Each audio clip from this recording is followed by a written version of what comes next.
When I walk the streets of cities like this, Glasgow was the UK's second most important city. Beautiful buildings, beautiful streets, a gorgeous city.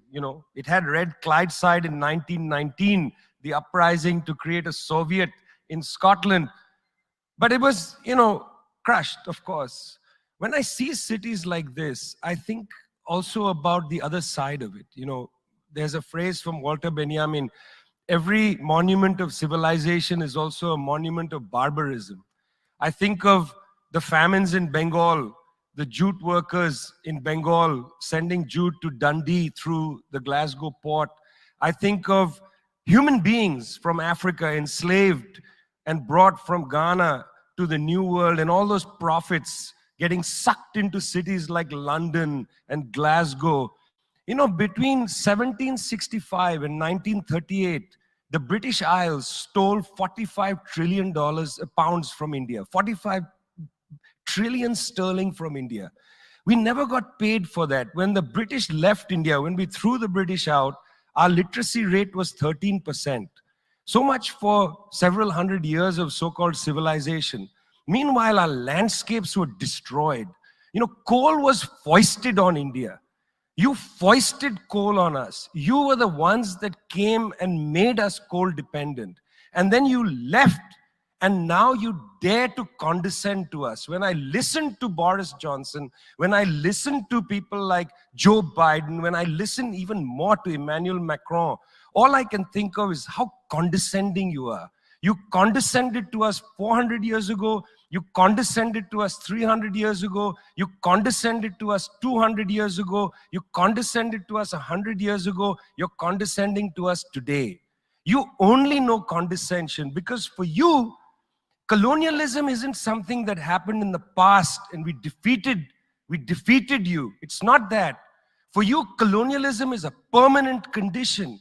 And that permanent condition happens in two ways. There's the permanent condition of the colonial mentality. You want to lecture us. You want to tell us that we are responsible for all the problems because you'll never accept that you're the one principally to blame. You signed the Rio Formula in 1992 on common and differentiated responsibilities. You like the common part. You like the common part. You like to say we're all in this together and so on. We're not in this together.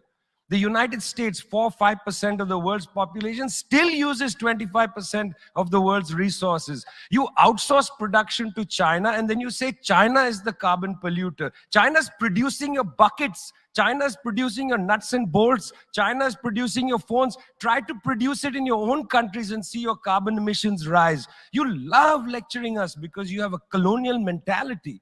Then there are colonial structures and institutions. You lend us money, and every time you lend us money, which is our money, every time the International Monetary Fund comes to our societies and they tell us, here's the money we are giving you. No, it's our money.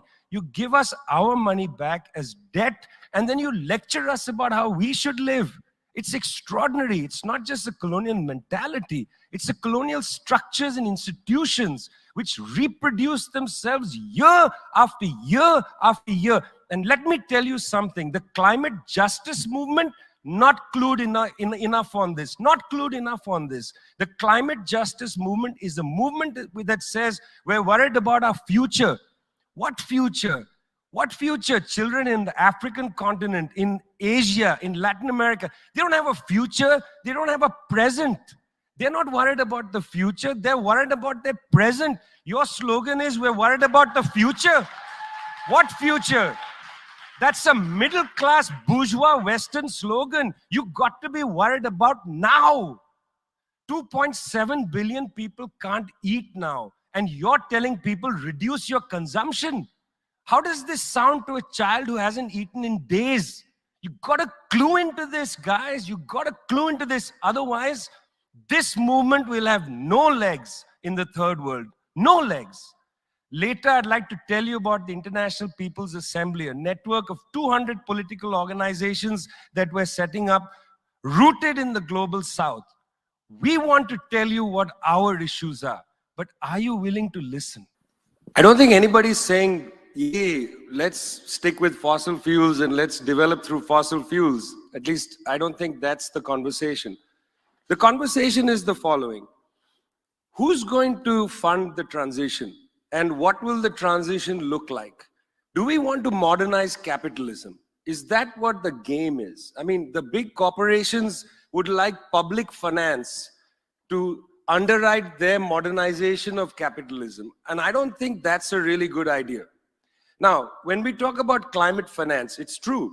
$100 billion a year, that's a joke, and they're not even funding that. Meanwhile, during the pandemic, central banks, mostly in the OECD countries, created out of thin air $16 trillion in order to underwrite businesses. They created 16 trillion during the pandemic to underwrite businesses, but they can't find $100 billion a year for the climate fund. Forget 100 billion, give me 16 trillion. That sounds like a better number. If we want a real number, let's stick to 16 trillion, the money they created during the pandemic. I think that should be our slogan now. We want 16 trillion, full stop.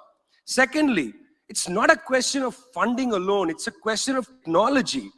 You know, the international patent system is broken. We know it's broken with the people's vaccine having failed completely.